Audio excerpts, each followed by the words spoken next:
Tēnā koutou e ngā pia o te Wānanga, ko Finton Gaines ahau, no ingorangi no Aorangi o ku tepuna, e mihi ana ki a koutou, nō reira, tēnā koutou katoa. I've been working on my pronunciation of the small kupu, te, and also my pronunciation of ngā. So hopefully I can put it through for this karakia for you today.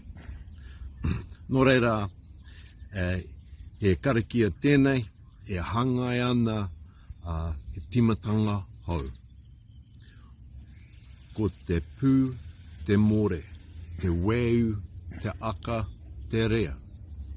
Ko te waunui, te kune, te whē, te kore, te pō. Ki ngā tangata Māori, nā rangi, rāua ko papa, ko tēnei te timatanga o te ao, ko tēnei te timatanga o te ao. E waiata kinaki, ko te pū.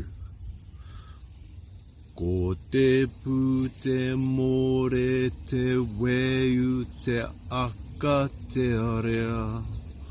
Ko te waunui, te kune, te whē, te kore, te pō. Ki ngā tangata Māori, nā rangi, rāua ko papa. Ko tēnei te timatanga o te ao. Ko tēnei te timatanga o te ao.